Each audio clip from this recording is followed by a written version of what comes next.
C'est ce qui est étrange. Je ne sais pas pourquoi on m'associe à Robin des Bois, mais j'aime bien. Robin combattait l'inégalité sociale et l'injustice. Et toute ma vie, moi, j'ai essayé de mener une lutte contre l'injustice sociale. Donc c'est une lutte pour une quête de justice sociale, tout comme le père fondateur de notre patrie, Jean-Jacques Dessalines. Lui, c'était un véritable Robin des Bois, je crois. Et donc c'est une histoire qui m'a toujours fasciné. J'aime bien qu'on me compare à Robin. C'est un honneur. Comme on a osé attaquer M. Aristide et les intérêts autour de M. Aristide, donc c'est normal que certains disent à la radio ou même dans des journaux assez connus que Guy Philippe c'est un scélérat, c'est un drug dealer, c'est un terroriste, c'est normal. Et je ne m'attendais pas à ce qu'il m'appelle Jésus-Christ.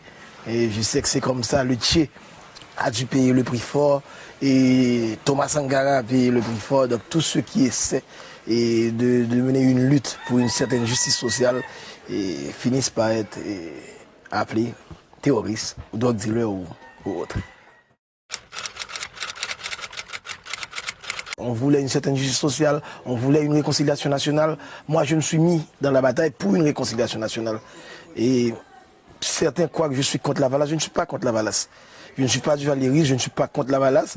Je suis pour une Haïti unie. Et je crois qu'en 2003-2004, avec le départ de M. Aristide, c'est ce qu'on allait avoir. Mais malheureusement, encore une fois, la bourgeoisie corrompue, l'élite intellectuelle pourrie, excusez-moi l'expression, c'est ça. Et se sont mis du côté de l'ambassade américaine. Ils ont mis sur pied une organisation bidon qui s'appelle le Conseil des Sages. Ils ont fait venir de l'étranger M. Ella Tortue qui ne connaissait rien des réalités du pays. Et ils ont violé la loi, mais ils parlent tout le temps d'état de droit. Ils ont violé la constitution de notre pays, mais c'est eux, symbole de la démocratie. C'est ce qui dérange.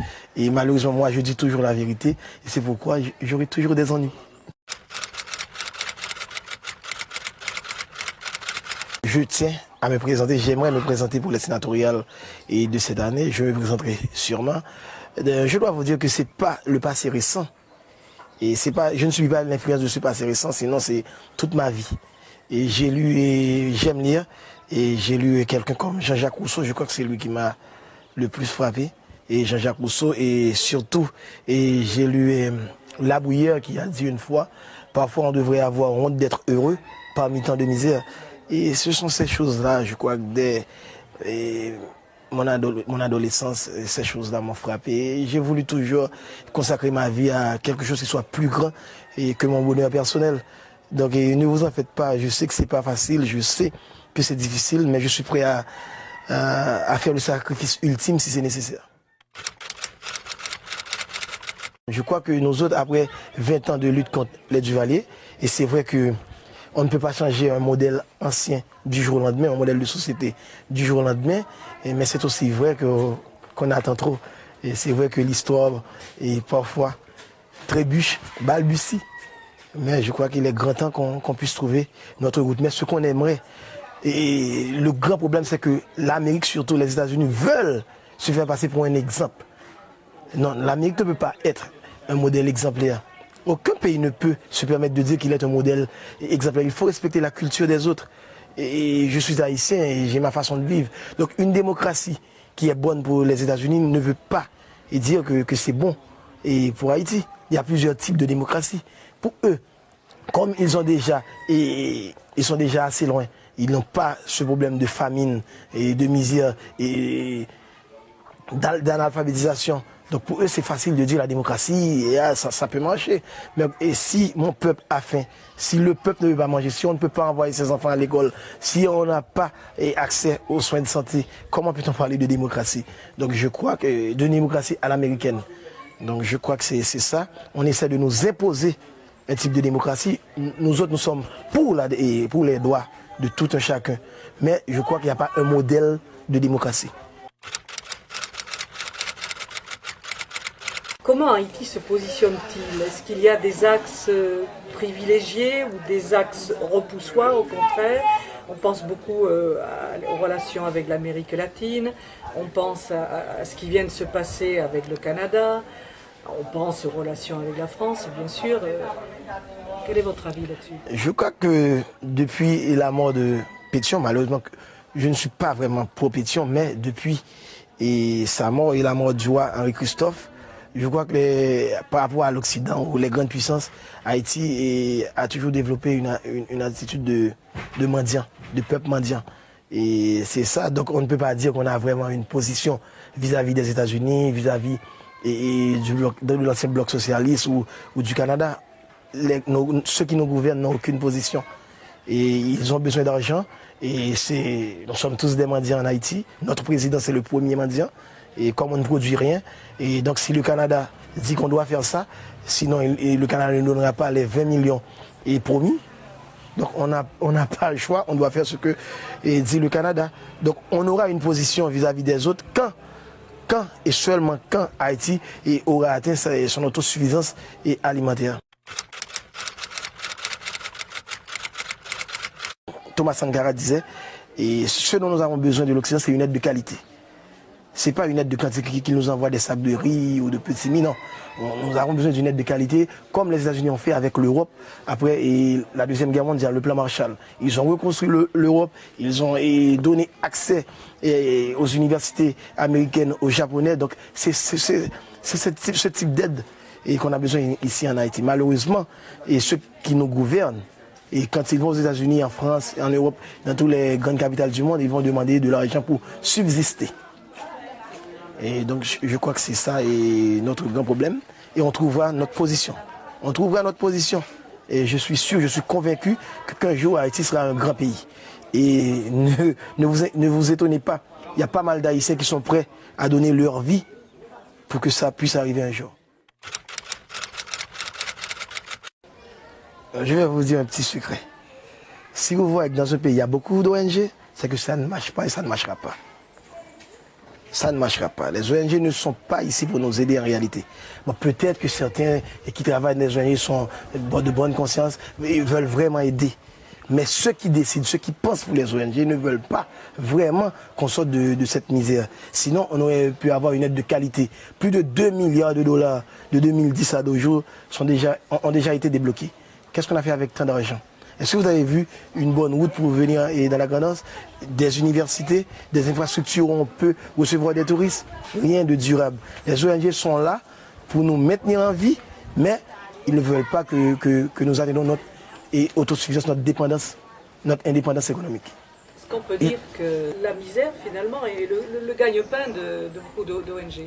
Les ONG, c'est ce qu'ils font ici, c'est ce qu'ils veulent faire comprendre à d'autres qu'ils sont là pour aider, mais en fait, c'est pas vrai. Tout le monde sait que c'est pas vrai. Et vous avez vu comme M. Kagame a dû faire pour essayer d'aider le Rwanda, et vous avez vu comment Chavez a dû faire pour essayer d'aider les Vénézuéliens. Le jour où un gouvernement voudra qu'on ait une Haïti meilleure, vous verrez qu'il n'y aura pas beaucoup d'ONG, 2, 3 ou 4. Mais pourquoi avoir des milliers et des milliers d'ONG? Chacun fait ce qu'il veut. Le Canada te promet 20 millions de dollars. Donc le Canada envoie des ONG canadiens pour prendre les 20 millions et rentrer au Canada. Les Américains font de même. Et ça, c'est pas une aide.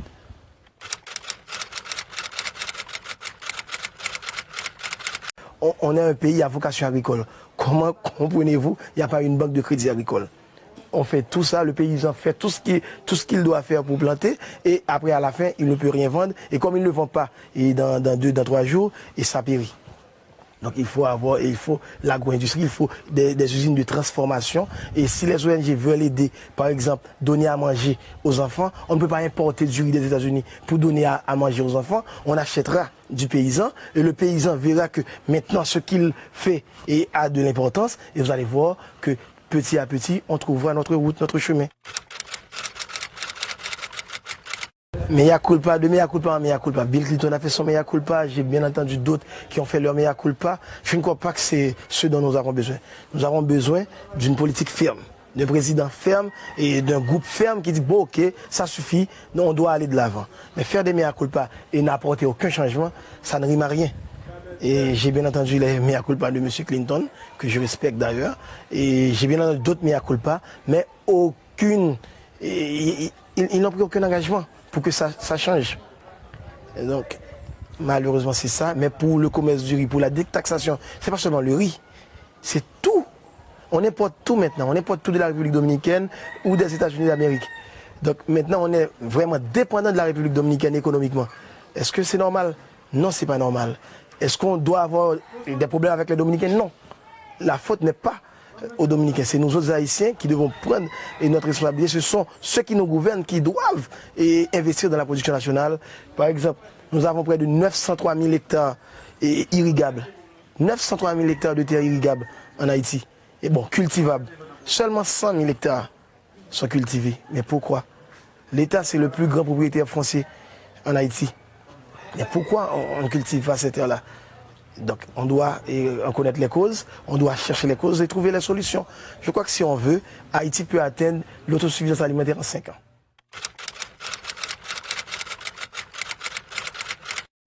Encore une fois, c'est l'irresponsabilité de l'État. L'État n'est pas responsable.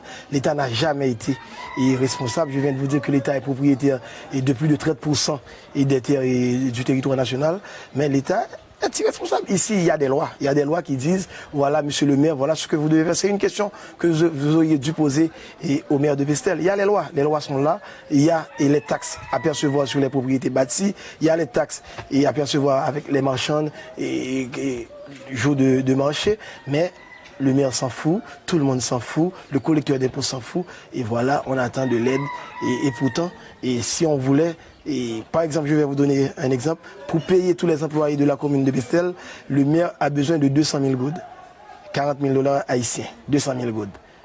Et Pestel, seulement ici au centre-ville, on pourrait ramasser près de 200 à 300 000 goudes par mois. Mais on ne les ramasse pas. Et chaque mois, le maire doit écrire à Port-au-Prince et écoutez, aidez-nous, on ne peut pas payer nos employés. Donc c'est l'irresponsabilité partout. Le président est irresponsable, le premier ministre est irresponsable, les maires sont irresponsables, les députés et sénateurs sont irresponsables, tout le monde est irresponsable. Qu'est-ce qu'il faut faire pour que la population entende ce message, quoi? Parce que c'est impopulaire. C'est très impopulaire. Dire aux marchands qu'elles devraient, parce que partout c'est comme ça que ça se passe. C'est impopulaire, mais le peuple est prêt à accepter. Ici à Pestel, on a cette grande génératrice pour donner de l'électricité. Vous voyez cette génératrice. Donc chaque samedi, on a dit ok, chaque samedi on va collecter de l'argent. Vous devez donner 10 $ et vous 5 $. Au début, tout le monde disait non, non, non. Mais après, quand ils ont vu l'électricité, tout le monde venait. Ah, pourquoi vous n'êtes pas passé? Et on a ton argent. Donc, quand les gens ici en Haïti ne veulent pas payer, c'est parce que l'État ne donne rien. Donc, si l'État est irresponsable, on ne te donne rien, même pas une petite école, même pas un petit hôpital. Donc, pourquoi vous allez payer des taxes? Donc, c'est ça, c'est pas l'irresponsabilité de l'État, c'est la réponse du peuple. Mais si le peuple voit qu'il y a un État conscient, un État qui veut travailler et un État responsable, je vous donne la garantie qu'on va payer. On paiera. On paiera. Dès le début, dès notre indépendance, les femmes ont toujours occupé un grand rôle. C'est un des premiers pays où dans notre première constitution de Saline a dit qu'il n'y avait pas une différence de sexe. Et vous allez voir qu'une femme comme Marie-Jeanne était à la crête à Pierrot et c'est elle qui commandait. Elle commandait un troupe d'hommes, un peloton d'hommes avec la martinière Imani. Donc les femmes, dès le début, dès le départ, dès notre indépendance, ont eu leur rôle. Et encore une fois, aujourd'hui, vous allez voir, dans notre gouvernement, il y a pas mal de femmes. Donc d'ailleurs, nous autres Haïtiens, les femmes sont vraiment nos mères. Ce sont les femmes qui nous envoient à l'école. Et ce sont elles qui prennent soin de tout. Même les maris dépendent des femmes en grande partie, surtout dans le milieu paysan. Et c'est notre petite banque. Et s'il n'y avait pas les femmes, vraiment... je ne sais pas ce qu'on aurait pu faire, et surtout dans la paysannerie. C'est des causes historiques. C'est étonnant, hein, parce que les femmes à Haïti, c'est vraiment très particulier quand même. Ah, c'est vrai. Et en Haïti, les femmes, c'est chef de la maison. Ce qui ne les empêche pas d'être maltraitées aussi. Il y a une ambiguïté. Parfois, elles nous maltraitent aussi. Non, c'est vrai, mais heureusement, on a des lois. Et en ce sens, il y a toujours des hommes machistes. Mais il y a des lois. Il y a des lois et maintenant les femmes connaissent leurs droits. Donc c'est pas facile pour un homme de maltraiter une femme. Et même ici à Pestel, vous maltraitez une femme et rapidement elle va au commissariat et on t'arrête. Donc il y a des lois, il faut reconnaître ça, c'est bien. Et les femmes ont leur importance et on les respecte beaucoup ici.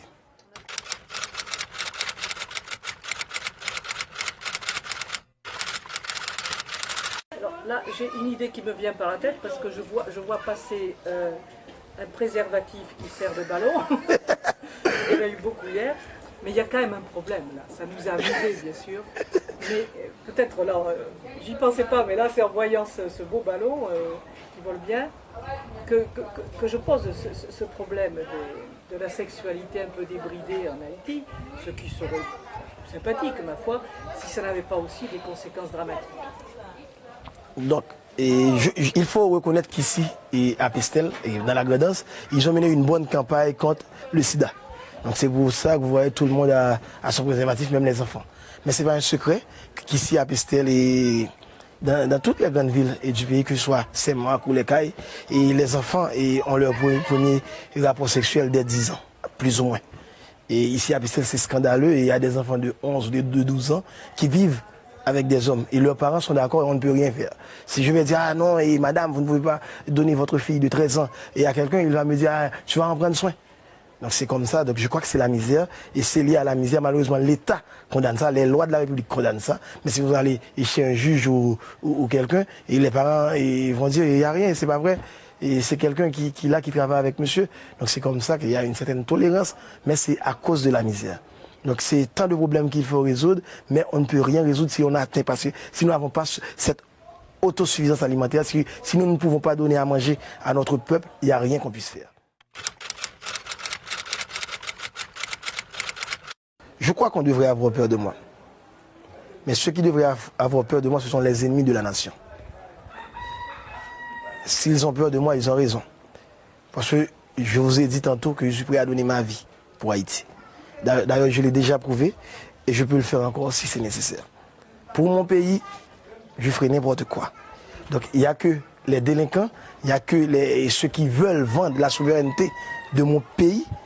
Il n'y a que les grands dirigeants corrompus qui doivent avoir peur de moi. Mais sinon, et je suis là, je suis avec tous les enfants, vous pouvez voir, et tout le monde est mon ami. Je n'ai d'ennemis que ceux de la nation.